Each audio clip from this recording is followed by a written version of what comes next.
mesa está sempre a posto. Pronto, aqui. Boa noite, queridos, queridas.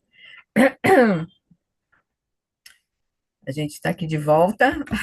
Eu me lembrei que eu tinha deixado aquelas perguntas e respostas lá do Portões da Prática Budista, do capítulo da Impermanência, para a gente ver, né? Depois que visse o comentário sobre o Nondo, né? Ali no livro dos comentários do Nondo. Aí a gente vai retomar o finalzinho do capítulo dos Portões da Prática Budista, certo? Para a gente olhar as perguntas e respostas. E o que que eu pensei para hoje? Eu pensei a gente fazer nossas preces iniciais, a gente, alinhar o corpo, a energia, a motivação.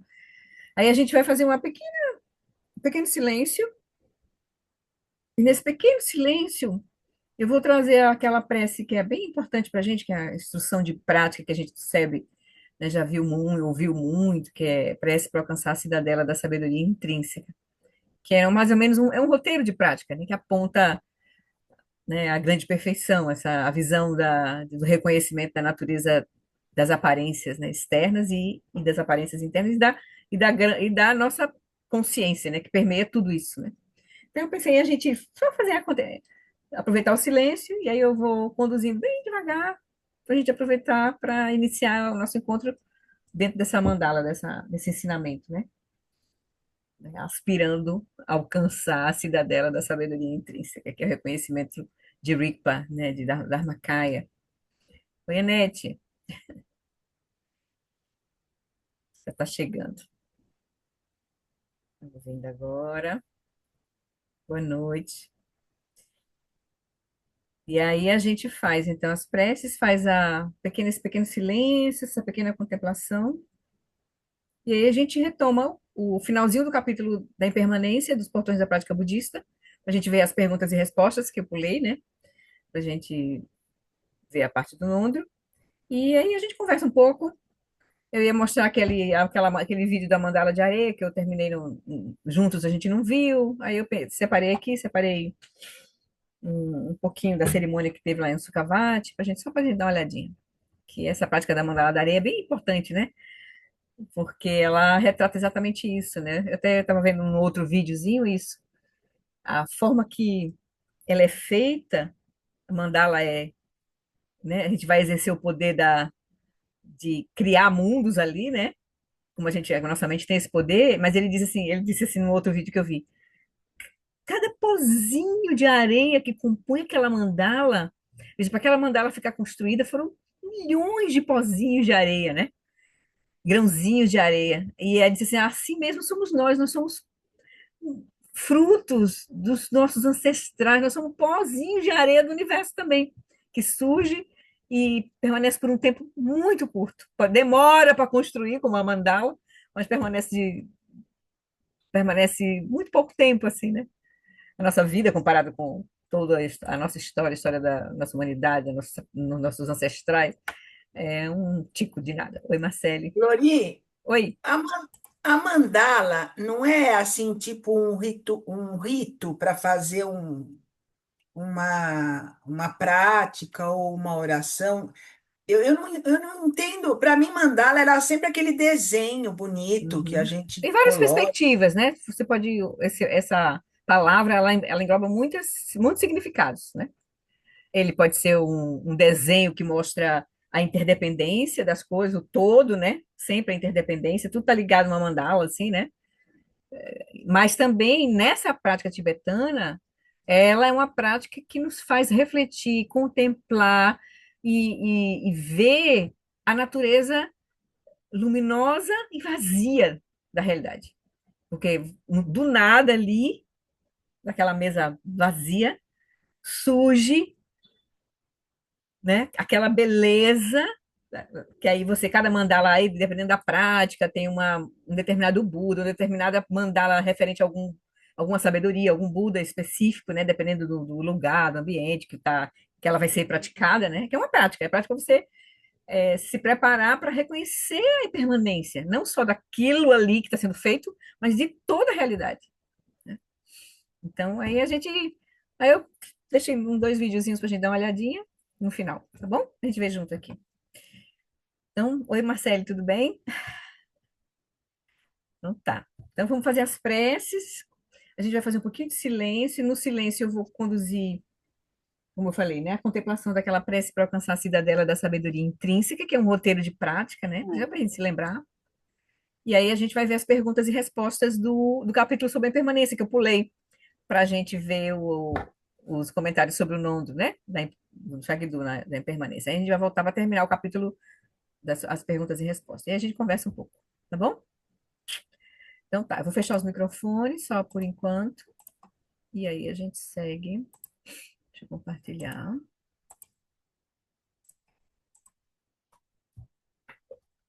Compartilhar aqui. Encontre uma posição confortável. Coisa no chat. Ah, gravar, já gravei, tá gravando. Obrigada, Nete. Encontre uma posição confortável. Relaxa o corpo, mantenha a coluna ereta, mas relaxada. Solta as preocupações da mente. Solta as tensões do corpo. Respira profundamente, aproveitando a expiração para soltar.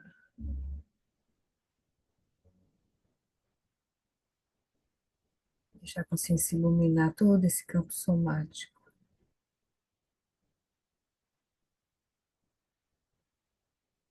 Esse lugar de quietude, abertura.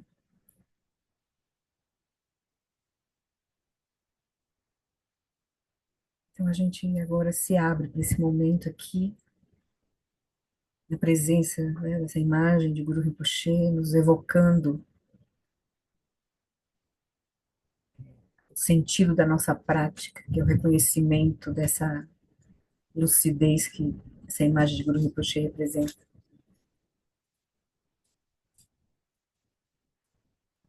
que é a nossa verdadeira natureza. Então a gente olha a nossa condição, é a condição de todos os seres, apesar de nós termos esse, já sermos essas qualidades todas, a gente não reconhece,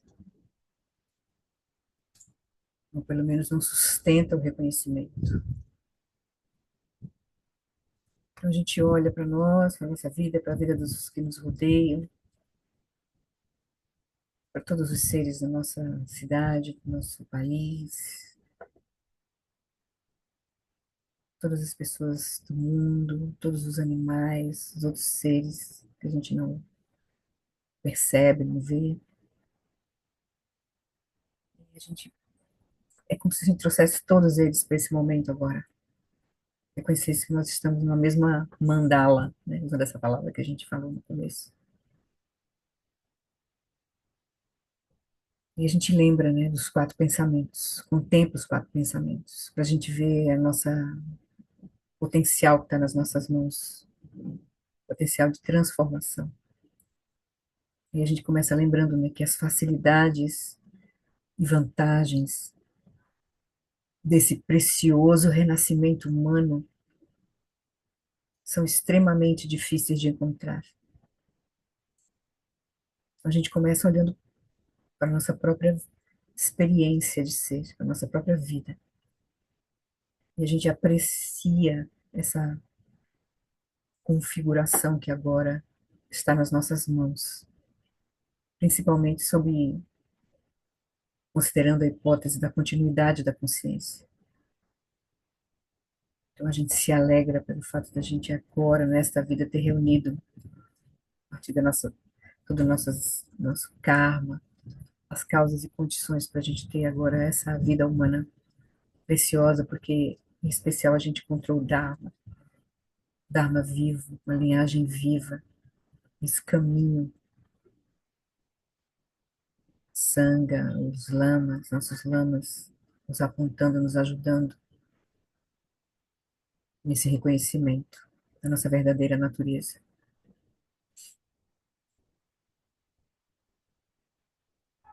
Mas aí a gente lembra que todos que nascem estão sujeitos aos fenômenos da impermanência e da morte.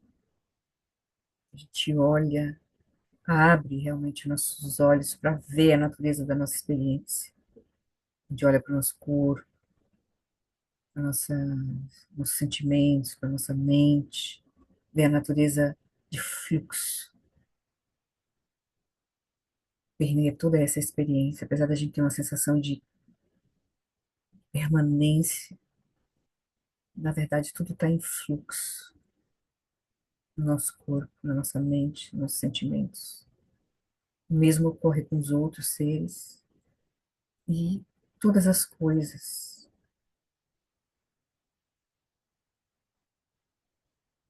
Então a gente não perde tempo, aproveita cada momento como um momento de prática e a gente se prepara para todas as mudanças, e em especial para o momento da dissolução desses elementos que constituem essa nossa vida agora.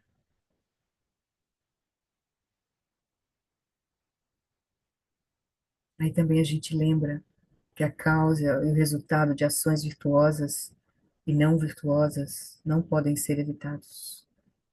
A gente vai colher as consequências das escolhas que a gente está fazendo agora. Então, agora a gente determina o nosso futuro. O que a gente está vivenciando agora é resultado nossas escolhas do passado. A gente cuida das nossas ações em corpo, em fala e em mente. A gente sempre se conectar com ações que tragam benefício para nós e para os outros. A gente não se desviar do caminho, não afundar mais os nossos pés no samsara, na confusão que resulta em sofrimento. E, por fim, a gente vai aprofundando, vendo a natureza do sofrimento, compreendendo de forma profunda que quanto a gente está com a nossa mente presa, né, na dualidade, a gente vai ter essa experiência, né, da continuidade. A natureza contínua dos três reinos do samsara é um oceano de sofrimento. A gente vê que enquanto a nossa mente não se libera da confusão, da ignorância, nós vamos perpetuar a dualidade que gera o autocentramento, as aflições mentais, as ações não virtuosas e sofrimento, seja no reino do desejo, no reino da forma e no reino da não forma. A gente experiencia sofrimento. A gente vai compreendendo essa natureza mais profunda, mais sutil do sofrimento. Sofrimento todo pervasivo, sofrimento que surge da ignorância e da delusão, do não reconhecimento da nossa verdadeira natureza e da apreensão errônea dos fenômenos. Isso é que nos faz a nossa mente ficar presa nessa inteligência da dualidade, do samsara. Então, ao compreender isso, ao aprofundar essa compreensão e a realizar isso, surge em nós essa energia clara, né, esse voto, essa energia, essa decisão de querer se liberar, liberar a nossa mente dessa condição. E a gente diz, né, claramente, ao me recordar disso, ao contemplar esses quatro pensamentos, possa minha mente voltar-se para o Dharma sagrado, para a verdade. E aí, com essa decisão, a gente então encontra, né, e com as bênçãos que a gente vai ter, a gente vai encontrar o caminho, um caminho claro para nós. Os caminhos são muitos, né? Mas a gente vai encontrar o caminho claro para nós. E a porta de entrada é o voto de refúgio, nas três joias, nessa lucidez, que é representada pelo Buda, no caminho, no remédio, que é o Dharma, e na Sangha, que são os nossos amigos, os nossos mestres, que vão nos ajudar nesse processo. E aí a gente toma o voto também da Bodhicitta, que é de a gente sabendo que todos os seres que têm uma mente têm o potencial da liberação, então a gente faz isso não só por nós, mas por todos os seres. Então a gente faz o voto de Bodhisattva. No Buda, no Dharma e na excelente Assembleia da Sangha, até que alcance a iluminação, neles eu tomo refúgio, que através da minha prática das seis perfeições, possam todos os seres sencientes alcançar o estado búdico. As seis perfeições são o caminho do Bodhisattva. Generosidade, moralidade, paciência, energia constante, concentração e sabedoria. Isso que a gente aspira a praticar. Sangye chodam saki choknam lam janchu bardu dani kyapsu chi dagi jinso gi pesonam kim drola penchir sangye druparsho Sangye chodam saki choknam lam janchu bardu dani kyapsu chi dagi jinso gi pesonam ki drola penchi sangye drupasho. Com essa decisão, nesses votos, nosso coração se aquece, nosso coração entra nessa mandala do caminho do Bodhisattva, e a Bodhicitta da aspiração surge em nós a partir dessas quatro qualidades, que todos os seres, e faz com que a gente aspire isso, né? Compaixão, né? Amor, compaixão, alegria, equanimidade, surge naturalmente na nossa mente. Que todos os seres tenham a felicidade e suas causas, que todos os seres sejam livres do sofrimento e de suas causas, que eles nunca sejam separados da bem-aventurança sublime, que é livre do sofrimento, que eles permaneçam em grande equanimidade, livres do apego aos que são próximos e da aversão aos que são distantes. A gente pratica isso e a gente aspira a ajudar os seres também a experimentar isso. Compaixão, amor, compaixão, alegria, equanimidade.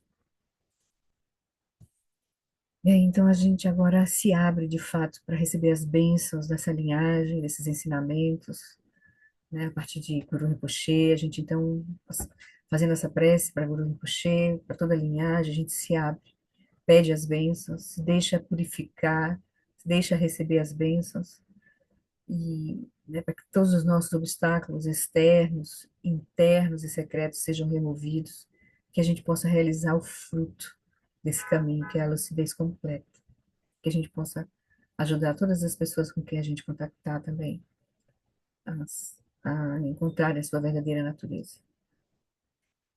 Na fronteira noroeste de Odiana, no coração de um lótus, está sentado aquele renomado como Padmasambhava, que alcançou o espantoso supremo Siddhi e está cercado por uma hoste de muitas dakinis. Seguindo suas pegadas, dedico-me à prática. Por favor, aproxime-se e conceda suas bênçãos. Guru Pema Siddhi Hum. Enquanto a gente entoa a prece duas vezes em tibetano, a gente imagina luzes do coração, vindo do coração de Guru Rinpoche, diretamente para o nosso coração, para o coração de todos os seres, liberando toda a nossa confusão. Orgenu Ginu Jansan Pema Gisa Dumpula Yatse Chogi Nyudrunye Pema June Jesudra Kurdu Kadro Mampekor Keki Jesu Dadruki Jingilop Tier Sheksu So Guru Pema Siddhi Hum. A gente pode trazer na memória todas as pessoas, todos os nossos queridos, os nossos próximos, mas também todas as pessoas em grande sofrimento nesse momento, guerras, fome, miséria, violência, mas também aqueles que perpetram violência, e em especial as pessoas que têm poder, nossos políticos, né, empresários, para que eles possam realmente, o coração deles sejam tocados. Orgen Yugi Mujansan Pema Gesadum Pulaya Seichagi Nyudruni Pema Juni Jesudra Kurdu Kandro Mampekor Keki Jesu Dadu Ki Jengiloptir Shek Suso Guru Pema Sidi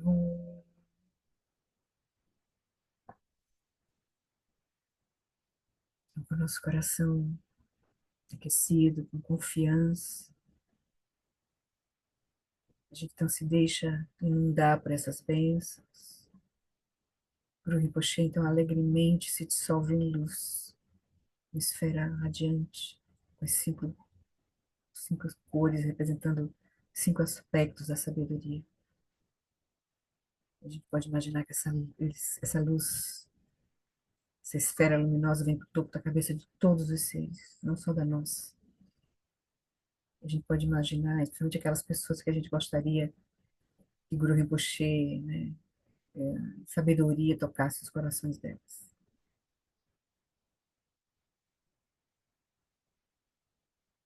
Pode imaginar que essa esfera luminosa desce pelo nosso canal central, também de todas essas pessoas, e repousa em nossos corações.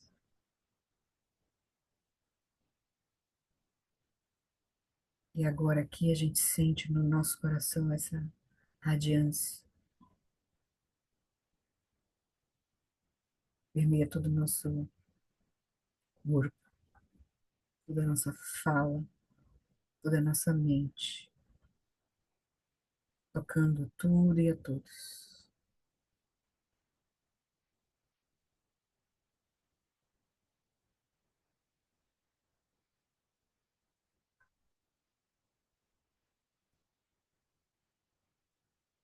Então, desse lugar, com essas bênçãos, a gente então vai permanecer agora apenas reconhecendo essa dimensão pura, virtuosa, essa presença compassiva e amorosa. São as qualidades da nossa verdadeira natureza, da verdadeira natureza de todos os seres.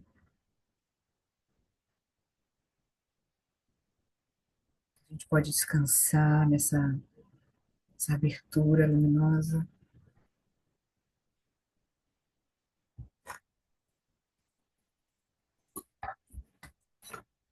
e a gente pode contemplar juntos aqui essa instrução profunda, direta de Guru Rinpoche. Ele deu a seu discípulo Nanki Nimpo e é conhecida por nós como a prece para alcançar a cidadela da sabedoria intrínseca. É um roteiro de prática.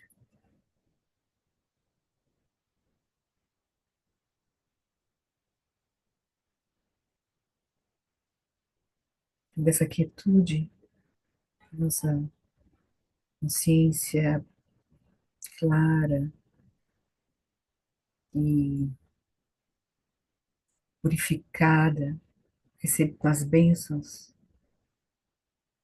das nossas preces iniciais, em especial a prece das 7 linhas, essa prática de Guru Yoga que a gente fez agora, curta,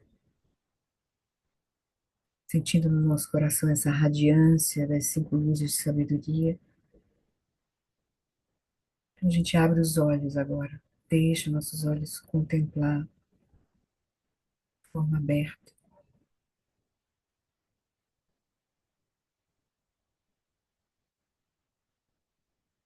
as aparências visuais.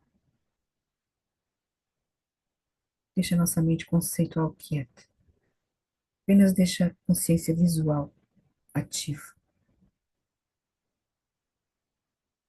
Aí Guru Rinpoche diz: o que quer que apareça, de fato, como objetos visíveis ao olho, tudo no mundo externo embora pareça, descanse sem tomar isso como sendo real.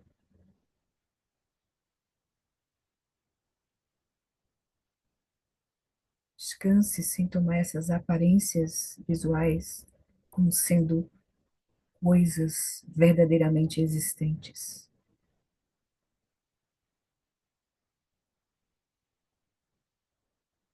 A purificação da percepção dualista é a forma clara, porém vazia da deidade. Suplico ao lama do desejo e do apego naturalmente liberados. Suplico a ordem Pema Juni.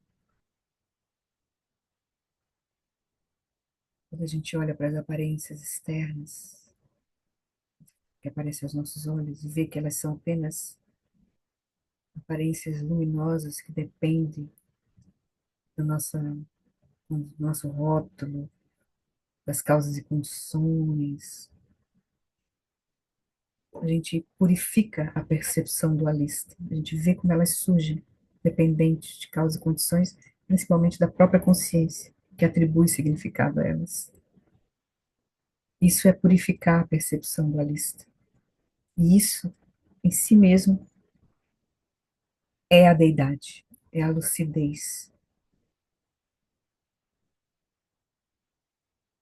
Quando a gente vê assim, desejo e apego são naturalmente liberados.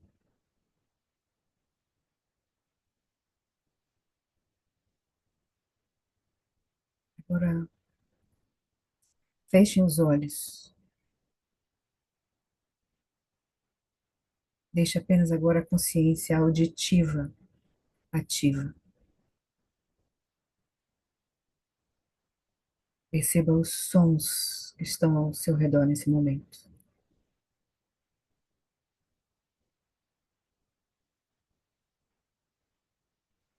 Aí o Guru Rinpoche fala: o que quer que ressoe de fato como objetos perceptíveis ao ouvido, todos os sons percebidos como agradáveis ou desagradáveis, descanse na união do som com a vacuidade, livre do pensamento especulativo. A união do som com a vacuidade, além do princípio ou do fim, é a fala dos vitoriosos. Suplico a fala dos vitoriosos, a união do som com a vacuidade. Suplico a ordem Pema Juni.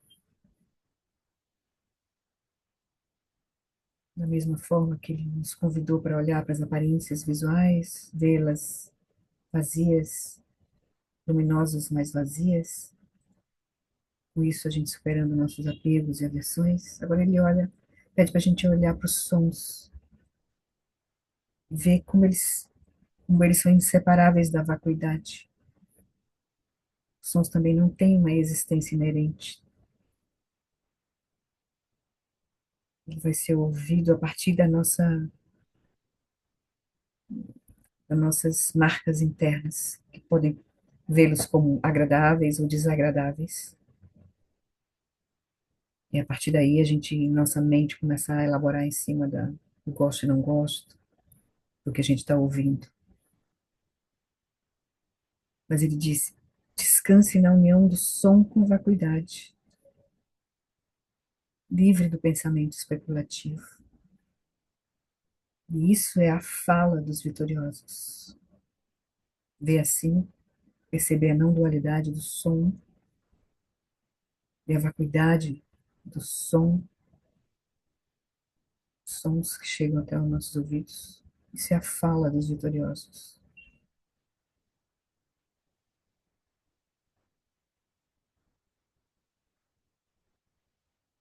Agora a gente pode permanecer com os olhos ligeiramente abertos, Mas agora a gente direciona a nossa atenção para a nossa própria mente,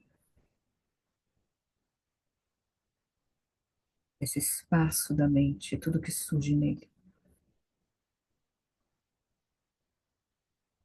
Aí Guru Rinpoche diz: o que quer que surja de fato como objetos na imaginação, pensamentos, imagens, memórias, não importando quais pensamentos surjam dos 5 venenos emocionais, não permita que sua mente os antecipe, siga-os ou se entregue a eles. Ao permitir que esse movimento de pensamentos, imagens, memórias que surge na nossa mente, ao permitir que esse movimento descanse em sua própria base, você é livre no Dharmakaya.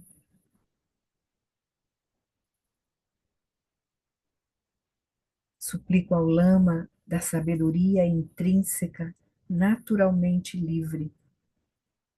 Suplico a ordem Pema Juni.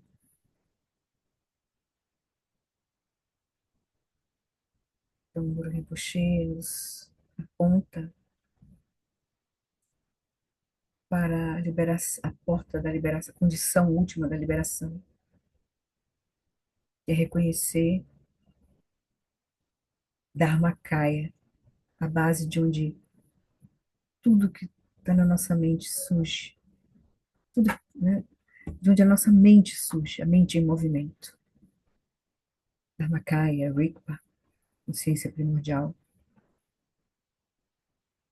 E se a gente consegue permitir que esse movimento descanse em sua própria base, ou seja, ver apenas como aparências e não se identificar com o eu, que isso, que aquilo, que gosta, que não gosta,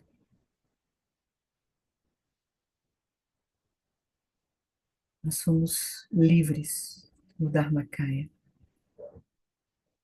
Isso é o lama da sabedoria intrínseca, naturalmente livre.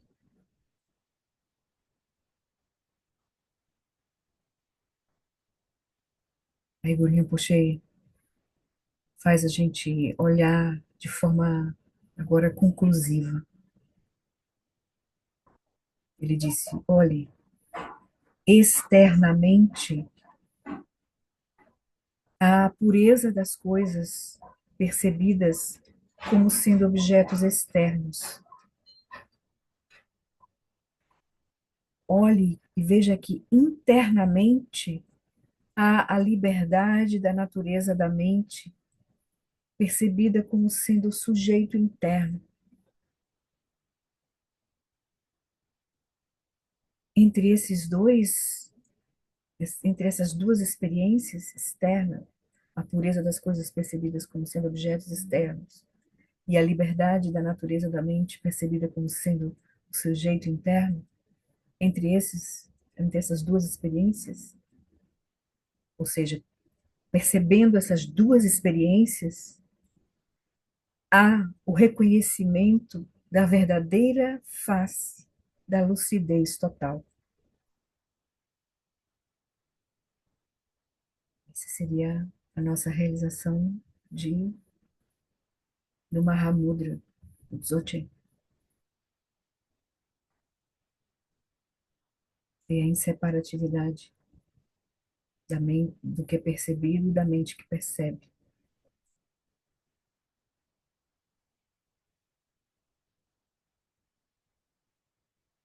Ele termina nos convidando para fazer uma prece, que através da compaixão dos Budas, dos Tathagatas, dos 3 tempos, possa me ser concedida a bênção que liberta meu fluxo mental.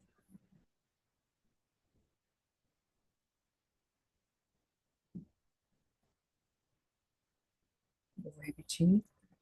que através da compaixão dos Tathagatas dos três tempos possa me ser concedida a bênção que liberta o fluxo mental.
O convite é para a gente permanecer com essa instrução,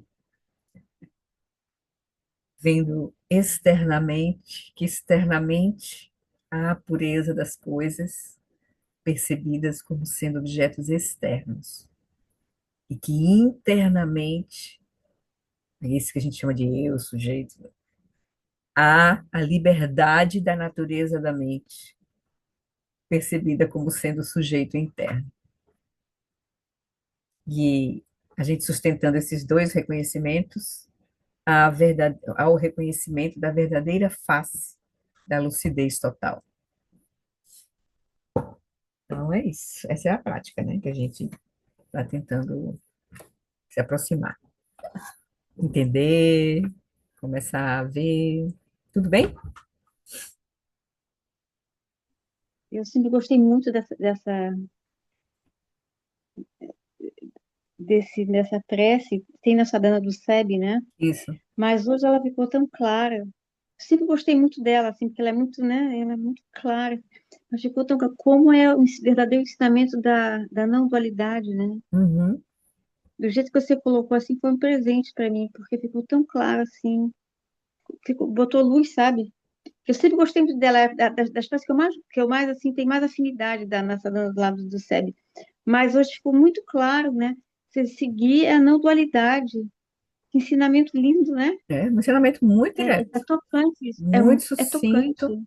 É.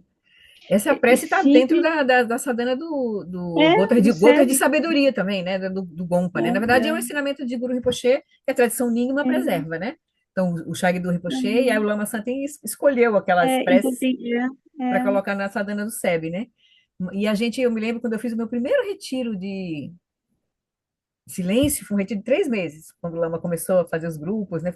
Não existia nem ainda o SEB da Armata, só tinha o SEB Viamão, e não era uma casinha de madeira lá. E eu participei do segundo grupo, que fez o retiro de 3 meses. Aí eu me lembro, assim, que ele pedia para. Ele dava instrução e nos visitava, assim, dia sim, dia não, dependendo do período. E aí ele dava instrução de prática, mas o que ele pedia é que a gente durante a tarde, durante a sessão da tarde de silêncio, cada um ficava no seu cantinho, né? Era a prática individual, mas a gente ficava numa casinha só, né? Então tinha salinha de prática, cada um no seu lado, né? Olhando para sua parede, para sua janela, enfim. Aí ele diz: na tarde, eles contemplem as preces da sadhana. Então, se vocês quiserem fazer aham, alguma coisa durante a tarde, além de praticar shamatha, vocês contemplem, use as preces como o seu livro, né, de estudo, né? Contemple as preces, né? Aí me lembro que um dia, assim, acho que no segundo mês já, quando eu. Porque a gente fazia puja de manhã e de noite, né? Você vai, né? Aí teve um pois é. dia. que eu olhei, quando eu olhei, de tarde eu estava contemplando assim, quando eu olhei para essa prece, eu disse, nossa, né? O ensinamento está tudo aqui, né? O ensinamento de Shamatha. Na época eu conectei com o Shamatha ainda, né? Mas aqui, na verdade, está o Aham. ensinamento da grande perfeição, né? Tá o Grande ensinamento perfeição. da grande perfeição aqui, né? Eu disse, nossa, né? Aí aparece assim, né? Ela parece que Aham. salta assim pra gente, né?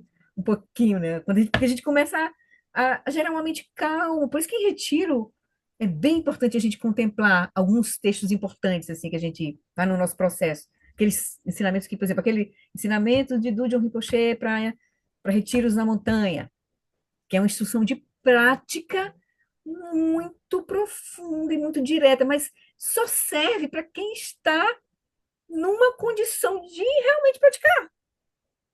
Porque senão você não vai nem conseguir perceber o que ele está dizendo ali. Porque não faz parte da sua experiência.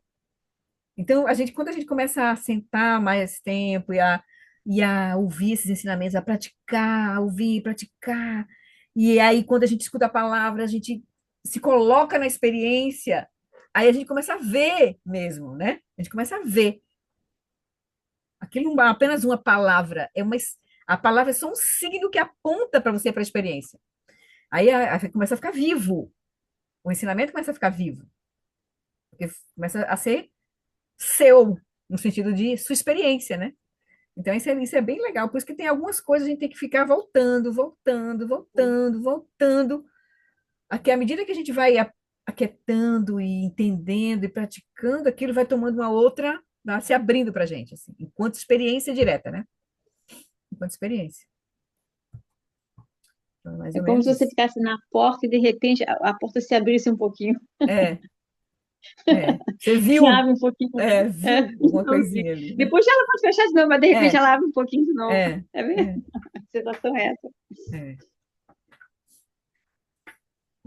Então, é isso. Essa prece é bem, bem importante. Então, Então, vamos lá para as perguntas e respostas.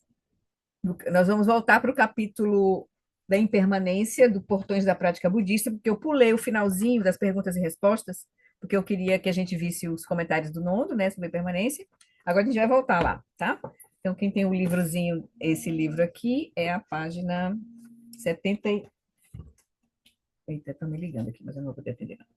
79. Eu vou ler só o último parágrafo aqui, deixa eu ver. É a página 80, na verdade. Deixa eu compartilhar aqui.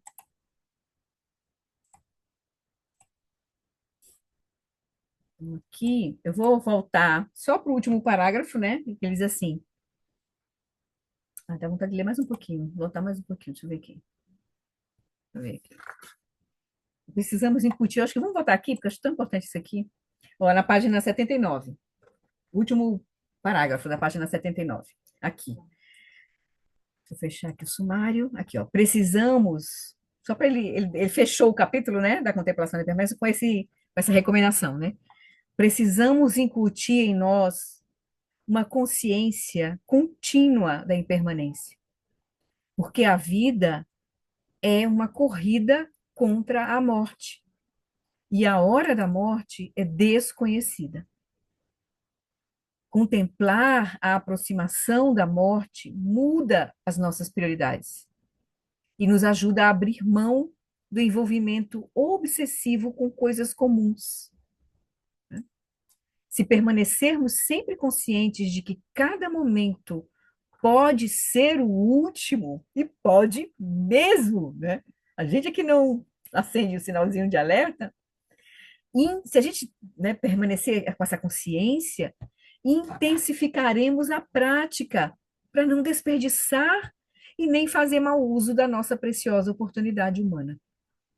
À medida que amadurece, que a gente amadurece a contemplação dessa verdade, da impermanência, chegaremos a alguma compreensão de como funciona o mundo, de como as aparências surgem e se transformam.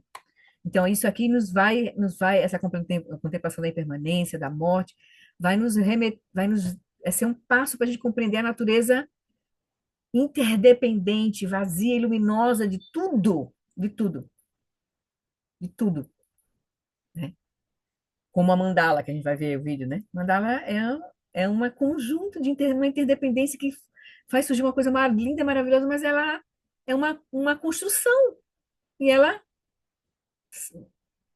rapidamente ela tem um fim, né? Nossa, é tudo isso, tudo é assim. A gente teima em se agarrar as coisas com a permanência, né? Mas tudo está assim, fluindo, mudando, e a gente não tem controle sobre as causas e condições que sustentam as experiências. Por isso que as, as mudanças acontecem, né? Os finais se dão, né? As mortes, os fins, né? Das coisas, né? Acontecem, né? Ele vai dizer, e aí a gente vai se aproximar da compreensão da vacuidade e da natureza da realidade, né? Então, vamos passar do mero entendimento intelectual da impermanência para a compreensão de que tudo aquilo em que baseávamos nossa crença, na realidade, é apenas um cintilar de mudança. Começaremos a ver que tudo é ilusório, como um sonho ou uma miragem. Embora os fenômenos apareçam, nada é, na verdade, estável de fato no presente. Isso nos ajudará a compreender os ensinamentos budistas mais profundos. Aí ele diz: então poderíamos perguntar. Ele mesmo começa com uma pergunta, né? Depois seguem as perguntas que vão surgir aqui, né? Então poderíamos perguntar: o que terá utilidade para nós quando morrermos? Quando estivermos mortos, mesmo as pessoas que nos consideram muito agradáveis ou simpáticos não vão querer o nosso corpo por perto.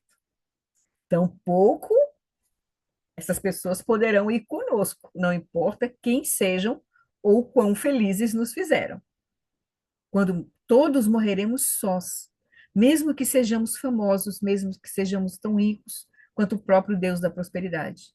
Na hora da morte, toda a riqueza que acumulamos, todo o poder, status e fama que conseguimos, e todos os amigos que reunimos, não serão de nenhuma valia. Nossa consciência será extraída do ambiente em que estivermos tão facilmente quanto um fio de cabelo é extraído, né, de um bloco de manteiga. A única coisa que nos beneficiará no momento da morte será a prática do Dharma. A única coisa que nos acompanhará na morte será o nosso karma, positivo e negativo. Todas as tendências habituais que ficaram impregnadas no nosso contínuo mental. Nada mais vai nos acompanhar. A nossa própria, né, nosso próprio karma, nossas próprias marcas mentais é que vão seguir, a nossa consciência substrata que está ali, né, cultivada. Aí começam as perguntas, certo? Aí vamos ver a primeira. Se contemplarmos a impermanência dessa forma, não ficaremos apáticos às necessidades dos outros? Pode surgir, né, para nós então nada vale a pena, eu vou ficar meio, né, vou querer fugir para uma montanha, por exemplo, e ficar ali, né, meio só cuidando da minha mente e deixar para lá, né, não tem valor mesmo, tudo é impermanente, vai ficar tudo, né, então, ele diz, nossa intenção no caminho do Dharma é aliviar o sofrimento dos outros tanto quanto pudermos e de todas as maneiras que formos capazes, até que, por fim, sejamos capazes de aliviar todo o sofrimento de todos os seres. Essa parece meio estranho, assim, meio deslocada, né? Porque a gente vai, depois, quando a gente começa a olhar de forma profunda, a gente vai ver que toda a nossa experiência, tudo que a gente vivencia, tem a ver conosco, com o nosso karma. Então, a gente não tem como fugir do nosso próprio karma. Então, se a gente nasceu numa determinada família, num determinado corpo, num determinado lugar, numa determinada condição, tem a ver com o nosso karma. Então, a gente também vai começar a entender, quando a gente entender o terceiro pensamento, né? E o quarto pensamento. Então, está tudo interligado. Então, não adianta a gente fugir. O que a gente tem que gerar é lucidez. E esse coração corajoso, que quer olhar a realidade como ela é e quer ser, e quer trazer benefício, porque trazer benefício para nós e para os outros é a mesma coisa, né? Um pouco. Vai ser a mesma coisa, né? Isso não quer dizer que a gente não possa se recolher para fazer os nossos, como os mestres fizeram. Muitos mestres passaram anos em retiro, mas eles não passaram em retiro numa condição de estar fugindo do mundo, mas ao contrário, estavam cada vez mais era aperfeiçoando o bodhicitta, né, no sentido mais profundo, né? Porque também para você conseguir sustentar uma prática profunda, por exemplo, um retiro, né, você precisa ter. Se você não tiver bodhicitta, você não se sustenta também. Você não se sustenta, entende? Então, na verdade, a grande prática é a bodhicitta. Mas a bodhicitta relativa, a bodhicitta absoluta é a grande perfeição. É o reconhecimento da grande perfeição, da natureza e da realidade como ela é. Porque não vai ter outra coisa para a gente fazer a não ser trazer benefícios. Esse é o ponto, né? Então, parece uma coisa assim meio piegas, assim, né? Mas, na verdade, tem a ver com a compreensão, com a sabedoria última, né?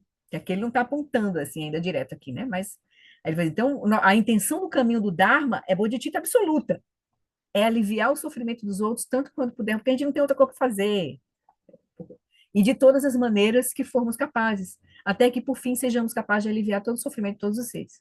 Ao mesmo tempo, mantemos a consciência da impermanência em tudo o que fazemos, lembrando-nos de que, como um sonho, a vida cotidiana acontece, mas não é intrinsecamente real. Fazemos tudo o que está ao nosso alcance, no contexto dessa experiência de sonho, para trazer benefícios aos outros e para reduzir os venenos da mente, de modo a não causar o mal a nós nem aos outros. Então, é como se a gente se diz que o Buda, antes dele entrar para o Parinirvana, ele disse, né? Manifestei um corpo de sonho para trazer benefícios de sonho a seres de sonho imersos em sofrimento de sonho. Eu não vim e eu não vou, né? Então se diz que o Buda disse isso. É exatamente isso que ele está querendo dizer aqui. A gente vai seguir quando a gente está se aproximando da compreensão da impermanência, que nos remete à compreensão da vacuidade e que nos remete à compreensão da não dualidade, nós estamos, na verdade, nos aproximando da lucidez completa. E essa lucidez completa, ela não é apática. Ao contrário, os Budas eles surgem para trazer, a não fazer outra coisa a não ser trazer benefícios, trazer lucidez para os outros seres, né? Da forma que for possível, né? Então a gente vai continuar fazendo tudo que está ao nosso alcance, que a gente puder também, porque a gente tem nosso limite, a gente não sendo um Buda perfeito, nós vamos ter os nossos limites, né? Então, a gente está no caminho do Bodhisattva, né? Então a gente vai fazer o que é possível, inclusive cuidando da nossa própria prática, porque se a gente não tiver, não, qual é a aspiração da Bodhicitta? É eu realizar a lucidez completa para trazer benefícios verdadeiros aos seres. Para isso eu tenho que realizar a natureza verdadeira, a natureza da lucidez. Eu tenho que despertar. Então eu tenho que cuidar da minha prática também. Faz parte do processo. Então, para a gente não esquecer disso, né? Porque a gente pensa, pessoas podem querer, então eu vou ser bodhisattva. E não está praticando, de fato. Está só se construindo como alguém que vai trazer benefício, uma identidade no mundo. Você tem que cuidar das duas coisas, né? Quanto mais você pratica, mais você libera a sua confusão, mais você está apto para ajudar os outros, né? Tem essa, essa duas mãos, assim, né? As duas vias, né? Ele diz: fazemos tudo que está ao nosso alcance no contexto dessa experiência de sonho para trazer benefícios aos outros e para reduzir os venenos da mente, de modo a não causar o mal a nós nem aos outros.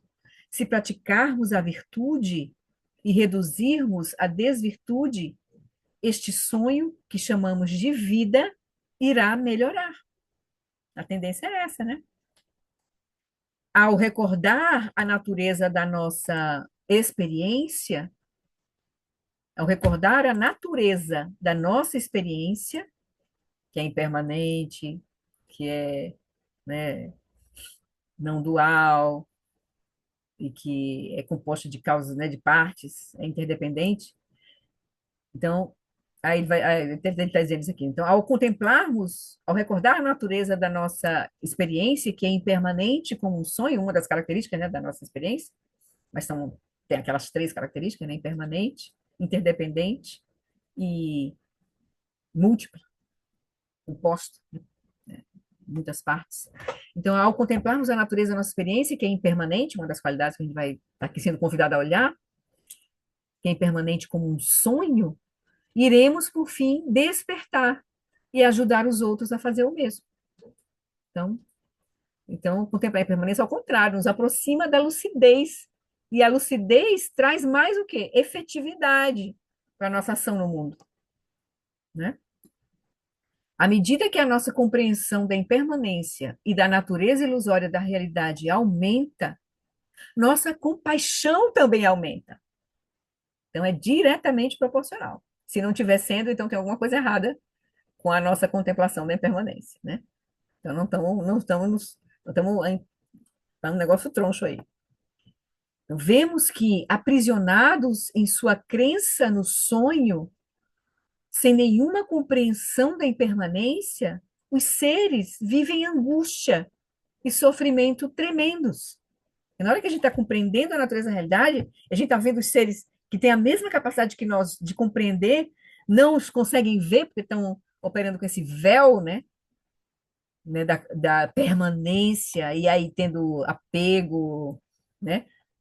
Aí a pessoa ela vive o quê? Angústia e sofrimento tremendo. Assim que a gente vai ver os seres, vai vê-los em sofrimento desnecessário,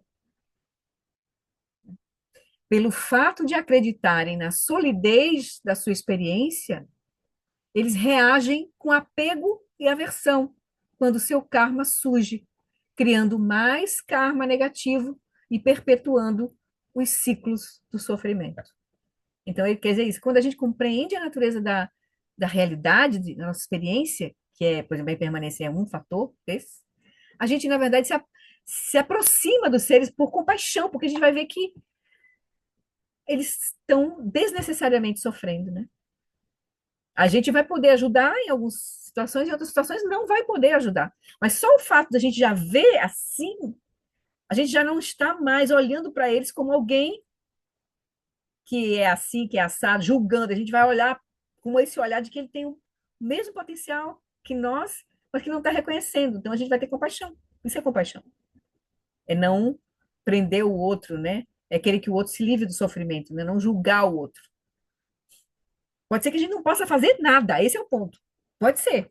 Que em determinadas situações a gente não possa fazer nada, apenas rezar, como diz, manter a luzinha acesa e aspirar que aquela pessoa possa vir, né, a gerar condições mais favoráveis para ela ver o que ela está fazendo, né? Pode ser porque às vezes a nossa própria presença já gera sofrimento no outro.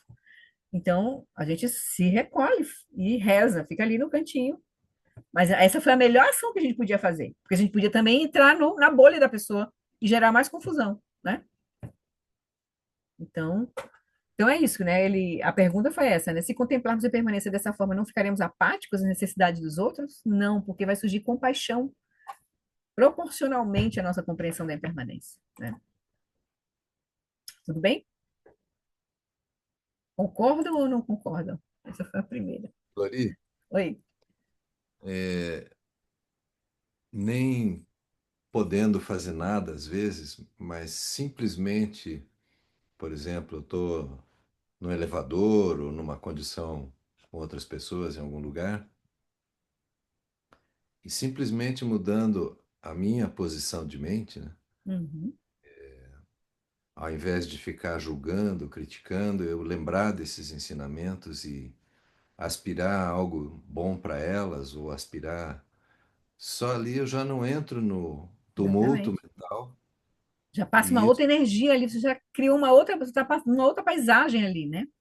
exatamente. Então, acho que realmente Essa- sempre a gente pode fazer isso, se não Isso, pode agir isso. objetivamente no mundo, salvando, fazendo qualquer coisa externamente perceptível, pelo menos cá conosco a gente pode Aspirar, buscar essa outra posição de mente mesmo, né? olhar para o outro com esse olhar de compaixão, né? Quando a gente olha sem julgar, a gente vê o contexto todo ali, vê o sofrimento do outro, vê a situação, vê o potencial que ele pode ter, mas ah, né, só a gente já colocar nessa posição, a gente está em outra mandala, e isso pode, inclusive, ter um efeito, né, sobre o outro. Com certeza, às vezes, quantas pessoas a gente talvez já tenha vivenciado isso, né? Pode você ter É. olhado para uma pessoa que te olhou de um jeito diferente, já tocou você, transformou você, né? Eu vou pegar um carrinho aqui. Eu acho que, para mim, o mais difícil, em se tratando principalmente de família, de coisas assim, é você ver com esse distanciamento e ao mesmo tempo.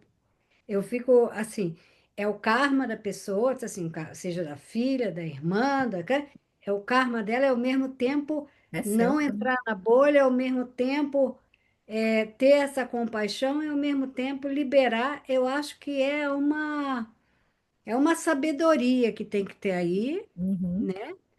Porque em se tratando de família, você é muito difícil. Às vezes você É fica. mais difícil.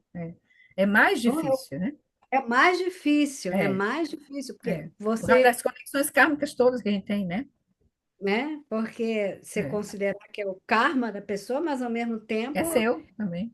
é meu e É, tem que estar lá, exatamente, exatamente. tudo junto e misturado e ter É. compaixão. Por isso que diz que são os nossos maiores mestres, né? São os que estão mais próximos, são os mais difíceis. Essa é a prática.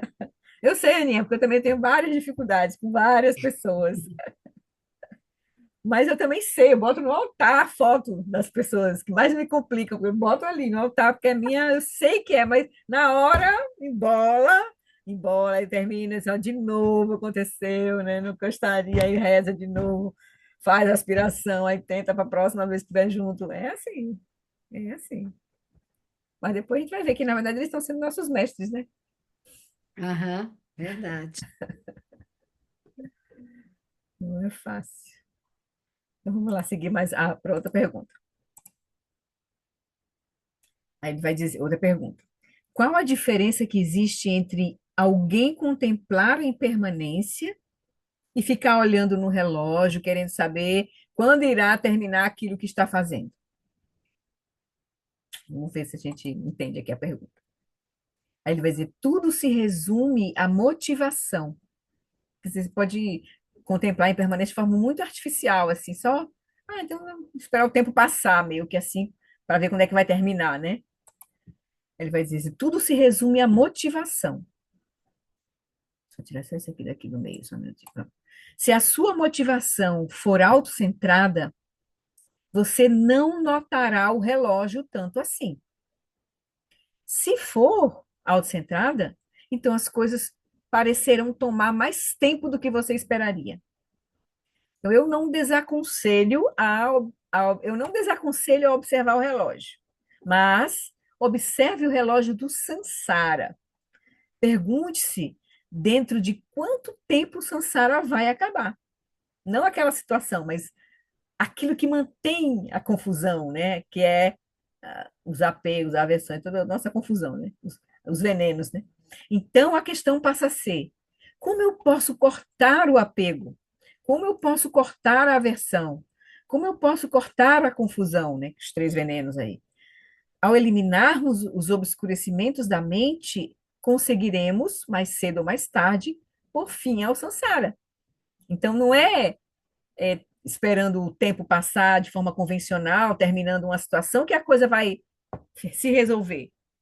Ele diz: o mais importante é a gente tentar olhar as causas daquilo, que vão ser os venenos da mente, né? Então, é melhor que você olhe o relógio no sentido de veja quanto as coisas, as dificuldades permanecem, por exemplo, né, as situações que se renovam de novo, de novo, de novo, de novo, porque não foi o tempo que se passou que faz fazer a coisa terminar, mas é o quanto de apego, de aversão, de confusão permanecem nas nossas mentes que vai fazer a confusão se perpetuar. Então, não é um tempo, não é a coisa em si, não é o passagem do tempo em si, mas é a qualidade da nossa experiência, né? Então, enquanto a gente tiver, né, se a gente tiver a motivação realmente de estar presente, estar lúcido, tudo que a gente fizer, a gente não vai nem notar. O tempo não vai ser uma questão. A questão é, o samsara está se perpetuando ou não? Ou seja, a confusão está se perpetuando ou não?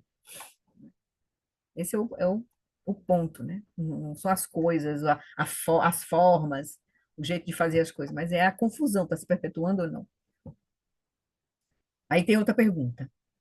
Tenho grande temor de que a crença na natureza ilusória de tudo irá criar mais e não menos sofrimento, porque abriremos mão de tudo que seja importante. A gente pode também entender um pouco assim, né? Então, quer dizer, se eu vejo tudo como impermanente, então tudo vai perder significado, eu vou ficar mais deprimida, eu vou ficar mais. As pessoas vão ficar mais tristes, mais sem sentido, né? Então, aí a pessoa está perguntando, eu tenho um temor de que essa crença na natureza ilusória de tudo irá criar mais e não menos sofrimento, porque abriremos mão de tudo que seja importante. Às vezes, quando as coisas estão difíceis, a pessoa está perguntando, né? O Shagdu. Às vezes, quando as coisas estão difíceis, tudo que nos resta é a esperança. Se abrirmos mão dela, não teremos nada. Então, a pessoa chegou um pouco com essa, meio que engasgada, né? Com esse ensinamento da impermanência, achando que a coisa, então, a vida vai perder meio que um sentido, né? Ele vai dizer, não, o Shagdu responde. Só porque alguém tem medo de que um remédio seja tóxico e de que possa piorar a doença, não significa que isso seja verdade ou que o remédio não vá ajudar. Que ele está comparando aí ele achar que contemplar a impermanência vai gerar uma toxicidade, que isso é essa falta de significado, esse vazio, né, essa desesperança. Ele está dizendo, só porque alguém tem medo de que um remédio seja tóxico e de que possa piorar a doença, não significa que isso seja verdade ou que o remédio não vai ajudar. Muitos de nós, presos no samsara, tendemos a ter mais medo do remédio que precisamos do que da própria doença. Aí ele está chamando o samsara aí de doença e de o dharma como o remédio. A gente tem medo de entrar num caminho transformador genuinamente, né, do que da própria doença, que é o samsara, que é a ignorância, né? Ele vai dizer: temos medo de encarar a verdade de nossa experiência porque queremos acreditar que tudo é estável e duradouro. Pode ser que a gente queira se manter nessa ilusão, como agora a gente pode ver tantas pessoas sustentando bolhas insustentáveis, mas as pessoas simplesmente não querem olhar para a realidade, por exemplo. Nem uma realidade convencional. A pessoa está criando uma realidade. Nós estamos num tempo de assim, meio que distopia mesmo.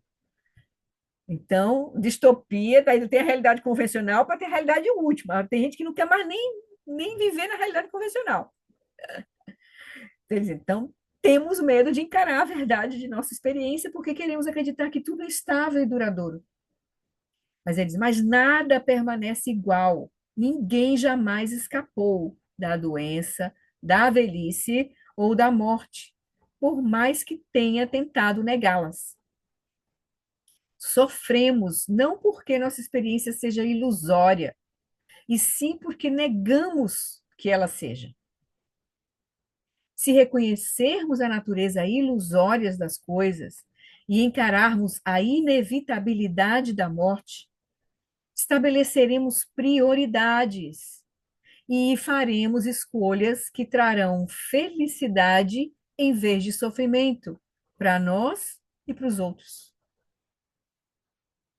Porque na hora que a gente se coloca, né, olhando as coisas como elas são verdadeiramente, vazias e luminosas, que a gente está construindo aqueles significados, a gente não está se apegando, mas a gente está fluindo com as coisas, fazendo o melhor que é possível ali, sem estar sabendo que tudo pode instantaneamente mudar.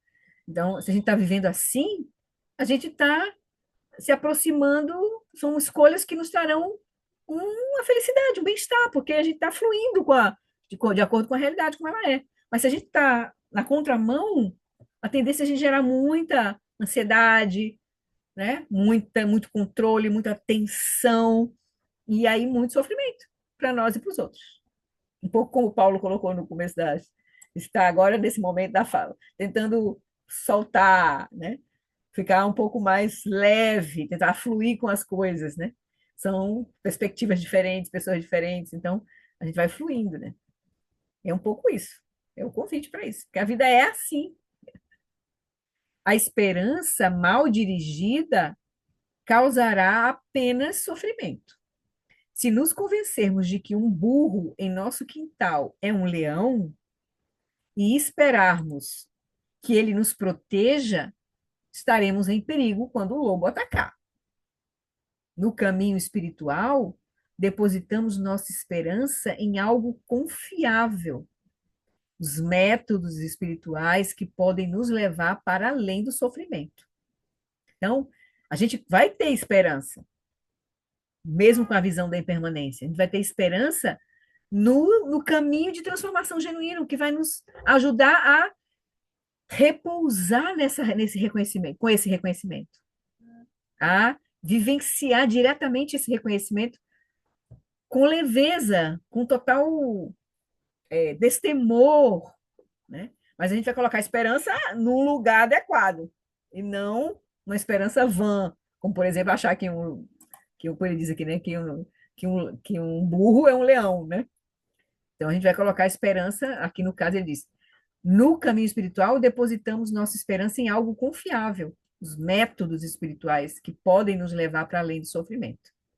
Esperamos que eles possam provocar mudanças que nos ajudem a encarar nossas dificuldades e que tragam benefícios até a iluminação. Então, quando a gente entra no caminho, quando a gente toma refúgio, a gente está se vinculando a uma esperança, mas uma esperança que é uma esperança que nos, na direção do reconhecimento da natureza da realidade. De não estar esperando achar, não, eu vou para um lugar que, enfim, vai ser o lugar final, onde então eu vou. Aí, isso aí seria uma visão meio dualista de um paraíso, de uma coisa assim, né? Na visão budista, a gente vai querer se aproximar da natureza da realidade. E os mestres apontam que é vazia e luminosa, inseparável da nossa própria mente. Não tem existência inerente, nada. Nem seres sencientes, nem Budas, nem Sansara e nem Nirvana. É um nada? Também não. É uma potencialidade, é um espaço, como diz, é um estado prenhe de possibilidades. Essa é a condição última. Então, esperamos que esses métodos espirituais, que eles possam provocar mudanças, que nos ajudem a encarar nossas dificuldades e que tragam benefícios até a iluminação. Usamos a esperança para transformar transformar a esperança comum, uma esperança corajosa, assim, de realmente realizar a completa iluminação, né? A ver a realidade como ela é, de forma completa mesmo, né? Tudo bem? Alguém quiser falar? Levanta a mãozinha. Vamos seguir. Aí ele diz, outra pergunta. Concordo com algumas coisas que o senhor está dizendo, mas minha vida é muito atribulada. Não vejo como a contemplação da impermanência pode ajudar a mudar minhas prioridades para que tenha mais tempo para praticar. Tenho uma família que depende de mim, tenho um trabalho, etc. Então, como é que eu vou fazer? Né? A pessoa fica logo desesperada, né? Quando a gente escuta no começo assim, realmente. Aí ele vai dizer: se, Shagadu diz para ele, se depois de seguir o caminho espiritual por muitos anos, você não tem uma prática forte, é porque não contemplou suficientemente a impermanência. Então, ele diz, a contemplação da impermanência, o que ele está querendo dizer aqui, né, de trás para frente é, a contemplação da impermanência vai te dar um chão onde você vai realmente desenvolver uma prática forte, seja como for. Não quer dizer que você vai abandonar as suas coisas, você vai desenvolver uma prática forte, porque você pode realmente encontrar as condições, as causas e condições para praticar onde você estiver, né? Mas aí você vai estar com um ímpeto diferente, um ímpeto forte, no sentido de não tenho outra coisa a fazer. Eu tenho que transformar tudo em prática. Com família, com trabalho, sem trabalho. Eu tenho que transformar tudo em prática. Porque senão eu vou perder essa oportunidade. A morte pode chegar a qualquer momento. A gente sempre acha, não, daqui a 5 anos, quando eu me aposentar, quando não sei o quê. A gente sempre, né, tem essa esperança, né? Aí ele vai dizer: pense com cuidado no que realmente importa agora. Pergunte-se o que deixará para trás e o que poderá levar quando morrer. Já que não vai logo pá, pá, pá, pá, pá, né? Um pouco assim, né? Mesmo que encontrasse um tesouro escondido, não poderia carregar com você no momento da morte. Sua prática, entretanto, é como uma moeda especial que irá com você através da fronteira da morte, vida após vida. Mas enquanto a gente não contemplar de fato a impermanência, a gente não vai estar ouvindo isso. Quem entra por um ouvido sai pelo outro. Vai ouvindo de fato, né? Se disser que não tem tempo para meditar, você não entendeu de verdade a impermanência. Você pode trabalhar 8 horas por dia, mas ainda assim, ainda tem 16 horas sobrando. Claro, sem considerar que cada hora de trabalho você pode levar sua mente e praticar com ela, né? Óbvio, né? Alegar que não tem tempo, que é responsável por seus filhos e que tem um trabalho, não é desculpa. O eminente rei do Dharma, Indrabhuti, governava todo um reino e ainda assim conseguiu alcançar a iluminação em uma única vida. Porque ele teve o quê?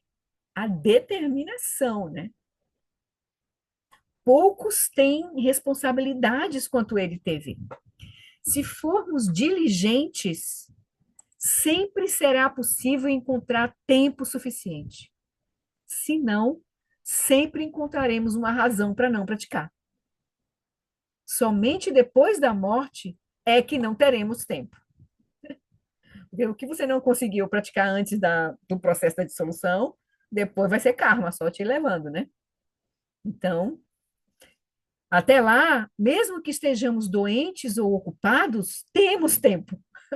Estamos vivos, né? Ele diz assim, estamos vivos, nossa mente está aí. Então, pratique onde você estiver, com o que você tiver, né? Essa é uma atitude, né? Que realmente a contemplação da impermanência nos traz. Se a gente estiver sempre postergando, é porque a gente ainda não. Essa ficha não caiu ainda. Essa fichinha não caiu. Pode ser que a gente precise levar uns baques aí, né?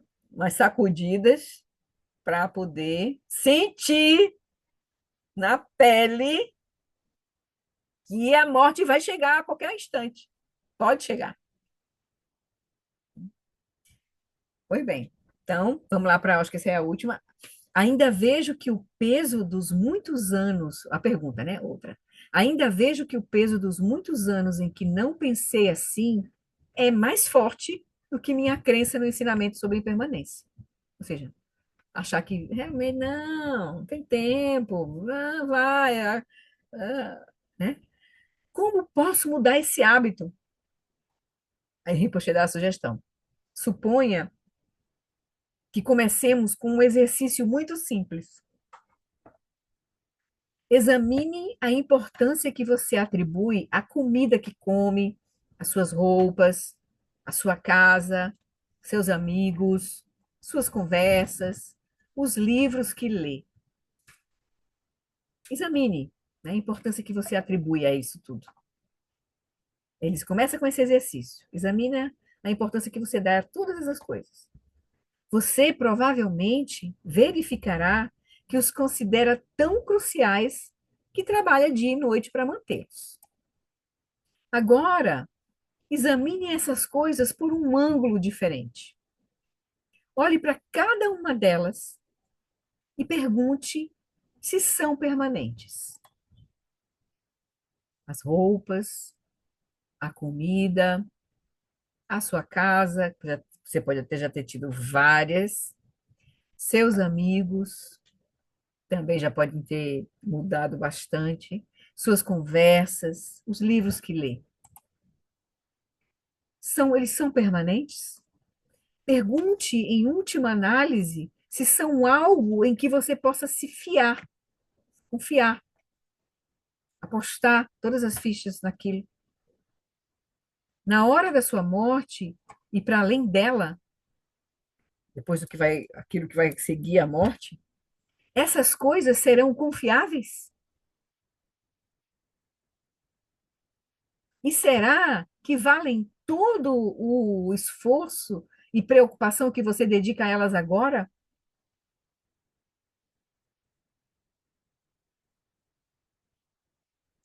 Pensar, a gente pode. Tem um pouco aqui de lucidez. A gente pode. O fato da gente manter as condições de vida, né, de movimento no mundo, não quer dizer que a gente esteja se afastando do caminho. Agora, como a gente se relaciona com as coisas que a gente tem, é que é o ponto. Se a gente acha que cuidar da casa, cuidar da família, cuidar dos amigos, a gente faz isso achando que que isso é separado da sua prática, então é como se a gente tivesse perdendo tempo, né? Nesse sentido, né? Então, se a gente está mantendo as relações, mantendo as coisas, mas a partir da perspectiva do próprio caminho, do próprio Dharma, aí é diferente, as coisas tomam um outro significado, entende? Então, você vai ter a sua casa, você vai mantê-la minimamente limpa, em condições para que você possa, sua vida humana preciosa possa ser preservada, você pode continuar praticando, mas o foco não é as práticas, as casas, a limpeza, a coisa, comprar isso, comprar aquilo. É as condições apenas minimamente para você poder se alimentar, poder dormir, poder praticar, poder estudar, poder se conectar, poder, enfim. É esse o ponto, né? É a relação que você tem com as coisas. Então, às vezes, então, na hora da sua morte, e para além dela, essas coisas serão confiáveis? E será que valem todo o esforço e preocupação que você dedica a elas agora? Então, pensar sobre a impermanência e a morte nos ajuda a desvencilharmos-nos de valores mundanos e a mudar nossas prioridades. Então, não é o problema ter um carro. O problema é se você achar que o carro vai perder tempo com o carro, nenenê, limpando, e nenenê, e se preocupando, e, né, pronto, aí o carro tomou a, a sua, seu tempo, seu dinheiro, né? E aí não é isso na carro. Você pode cuidar sem nenhum apego, apenas como um meio para te ajudar a fazer as coisas, a se deslocar para ir para não sei o quê, para não sei o que lá, para ajudar as pessoas a ir para isso. Então é outra perspectiva, né? Se você não tem o carro, quer dizer, você tem o carro, ele não te tem nesse sentido. Não, então deixar que as coisas nos tenham, né? No sentido de que nos domine, nos roubem, né? Roubem nosso tempo, nossa mente. Então, por meio da contemplação e da aplicação dos ensinamentos em cada momento da sua vida, você verá seus hábitos se transformarem. Você não conseguirá mudar apenas lendo livros. Você precisa procurar, investigar, questionar, examinar. Pode ser que você já tenha sido exposto a todo tipo de ideias e entendido muitas coisas intelectualmente. No entanto, sem uma contemplação que o leve mais fundo em sua prática e que lhe permita chegar a algumas conclusões muito fundamentais, você não será capaz de dar o próximo passo. Para descobrir o que é realmente importante para você, tire alguns minutos agora para refletir sobre o que foi dito aqui e veja como isso se relaciona com a sua própria experiência. Somente por meio da contemplação você poderá descobrir se a prática espiritual faz sentido para você e se toca o seu coração. Então, a gente vai, nesse sentido que ele está nos convidando a transformar a nossa vida em prática, né? Na hora que você começa a entender, aí as coisas não vão ser mais um empecilho para nós, vão ser apenas causas e condições para o nosso fluir. E a gente vai soltar aquilo que a gente vê que não tem prioridade, não tem importância nisso. Porque às vezes a gente fica perdido, né? Em ter as coisas, em ter isso, em fazer aquilo, em ter mérito, em ter custo. A gente vai soltando, vai simplificando a nossa vida, né? E, e trazendo mais luz, mais vida mesmo, assim, para a nossa prática, né? Trazendo a nossa prática, vai ter tempo para contemplar e vai ter fazer. Tchau, Cris! E, e vai e vai realmente induzir o nosso dia a dia com, com esse caminho, né, mesmo assim, com a transformação genuína, né? Então, a contemplação dela, ele está falando da importância de contemplar sobre a impermanência, né? Que é um fator crucial, assim, vai dar um direcionamento muito importante para a nossa vida e para a nossa prática. Vocês concordam ou discordam?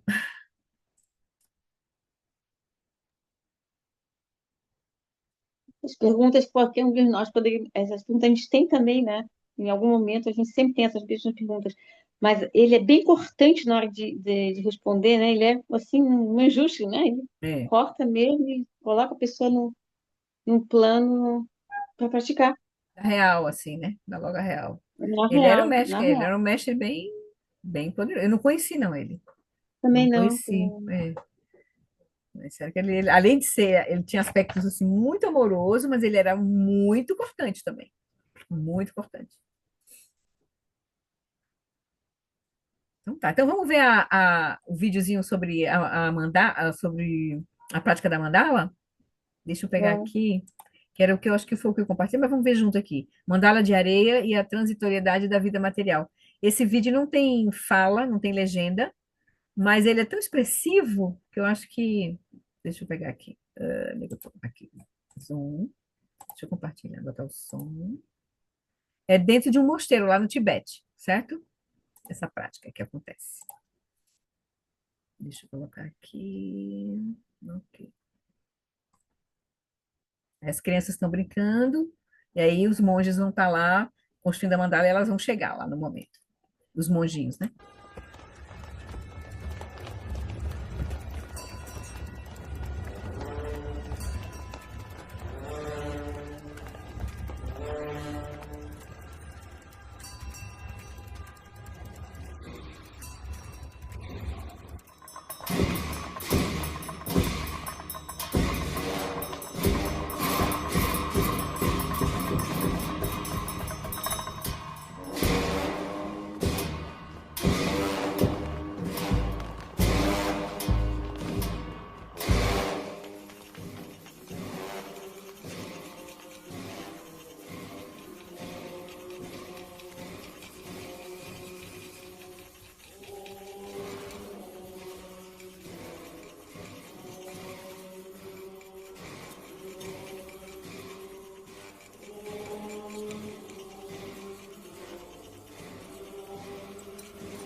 제든 젠보에 배마든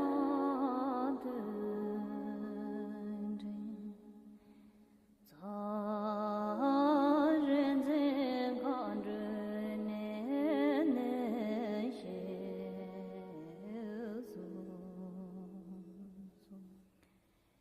예단 나조의 홍다들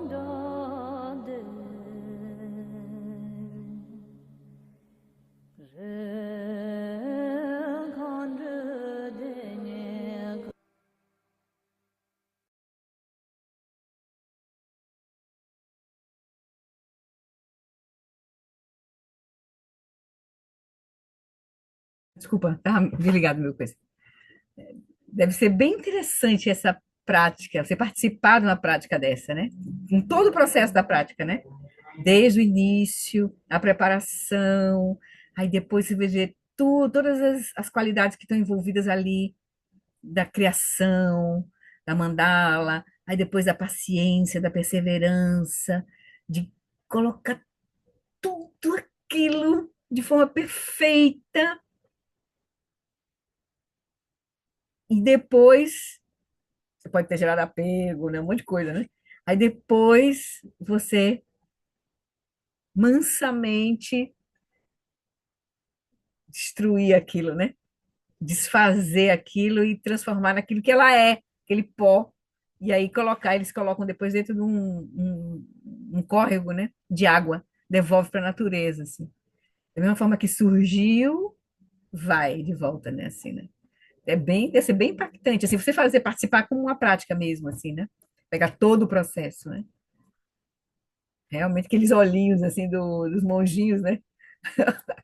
Ainda deslumbrado com aquilo, né? Maravilhoso sendo feito ali. Depois vai tudo, né? Oi, Ana, ou Paulo. Você sabe que quando eles estiveram aqui fazendo em Quatro Barras a mandala de areia, né?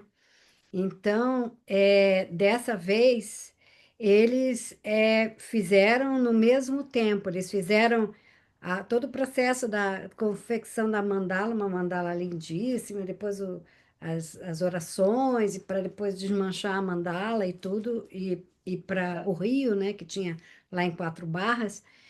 Mas assim, mas na vez anterior, no ano anterior, né, ano passado, quando eles fizeram isso, pediram para eles deixar um ano lá em Quatro Barras, né?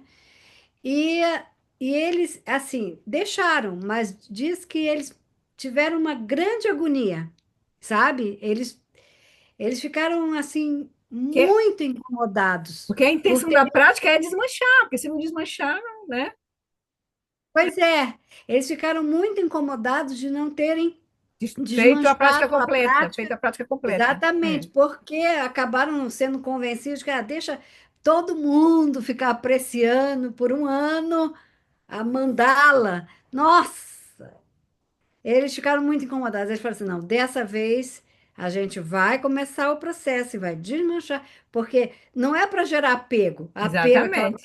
maravilha, né? Aquela maravilha. É uma prática, porque é uma prática, né? É, Completa. É uma prática do aham, Prajnaparamita, né? maravilhoso. É. Pois é isso, queridos, por hoje. A gente termina esse tema da impermanência. Oi, Roberto. Olá, boa noite. Boa E noite. será que o apego sutil, né? Eu estava pensando nisso, de que eles ficaram incomodados. Não sei, porque pode gerar um apego a treinar o desapego, né? Sei lá, difícil a gente Mas aí saber. tinha que ver a questão da motivação e a questão do propósito, né? Porque se eles foram convidados para fazer a prática da mandala, era para fazer, vai fazer a prática toda. A pessoa tem que, né? Porque aí surgiu uma outra. Aí, como foi lhe dada essa motivação, eles devem ter soltado pensando na motivação, não vai ficar, vai servir como uma inspiração, pelo menos, para no próximo ano, mas depois talvez eles tenham caído em si assim, não, isso é uma prática, tem uma tradição por trás disso. Se a intenção foi Isso, fazer a prática, é para concluir a prática mesmo, né?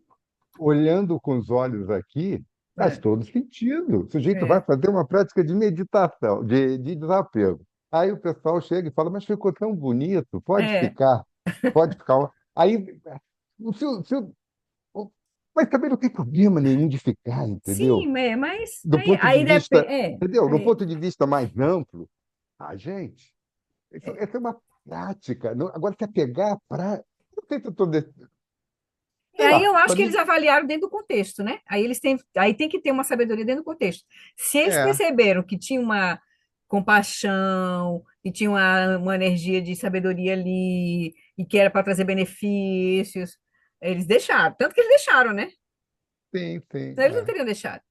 É porque a Mas, vida é mais complexa. A vida é é, mais complexa. é, Quando você é, pega uma coisa e é, generaliza, é, claro que o natural, é. a prática era destruir a mandala no fim. Todo mundo Uhum. sabe. Mas pode ser que num caso especial ajudasse mais os seres a É, aí deixar no cada um é um, fim, entendeu? cada coisa é uma coisa, cada um é o contexto, não tem Isso. uma coisa É. fechada, né? E também o que a Ana trouxe para nós foi uma percepção dela, né?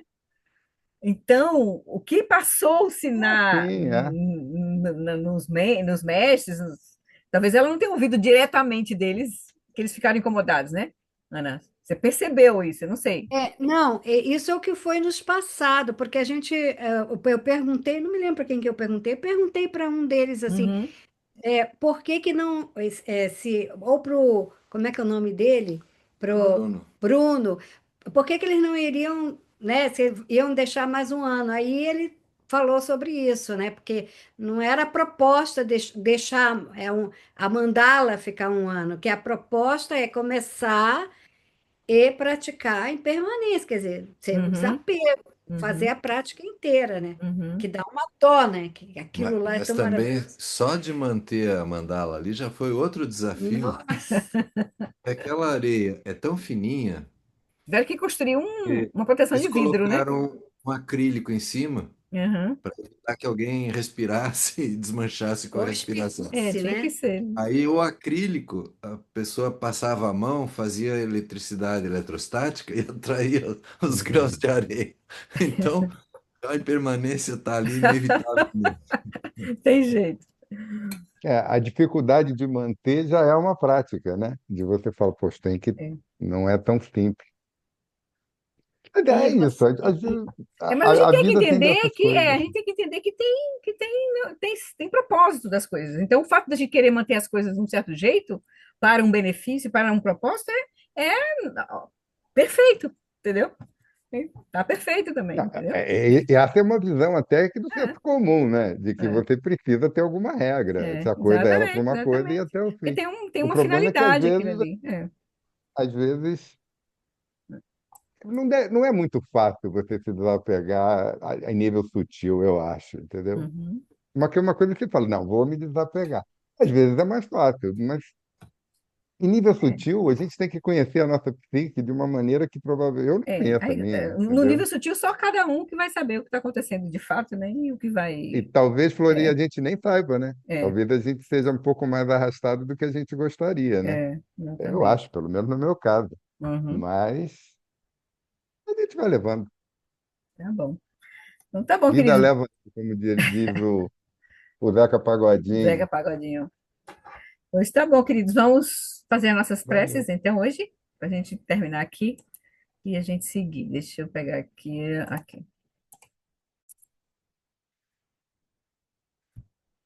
Então, por essa acumulação de méritos, possa eu obter a onisciência que tudo vê, e possam todas as falhas ser superadas, e das ondas revoltas e turbulentas do nascimento, velhice, doença e morte deste oceano do Sansara, possa eu liberar os seres.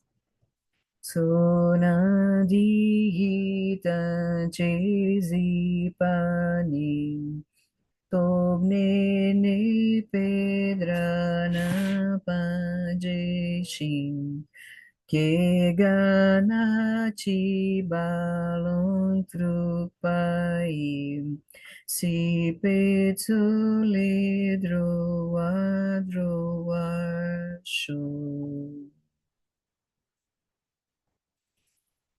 Vamos fazer a prece de aspiração para as 6 perfeições. Que a gente possa realizar, praticar e realizar as 6 perfeições. Que eu seja generosa, que eu possa cultivar a integridade e o respeito, que eu possa ser paciente e ver claramente o sofrimento dos outros, que eu possa ser enérgica, firme e dedicada de todo o coração, que eu possa cultivar uma mente e um coração calmos e inclusivos, para poder servir com compaixão a todos os seres, e que eu possa nutrir a sabedoria e compartilhar com os outros qualquer benefício ou insight que eu possa obter. Que a bodhicitta sublime e preciosa surja onde quer que ainda não tenha surgido, e sem enfraquecer onde já surgiu, que ela se expanda cada vez mais. As criações são incontáveis.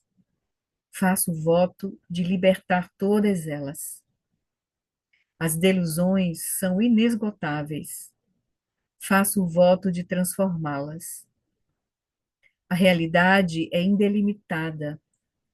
Faço o voto de percebê-la. O caminho desperto é insuperável. Faço o voto de corporificá-lo.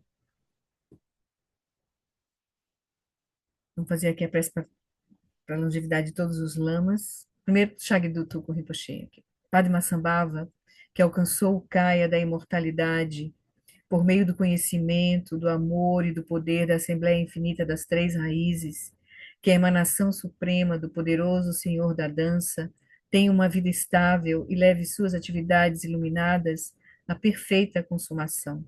Essa prece é para o Yancy de Chagdu Tulku Rinpoche, o jovenzinho, né? Que os ensinamentos do Senhor Buda, a única fonte de felicidade e benefício, possam continuar neste mundo por muito tempo.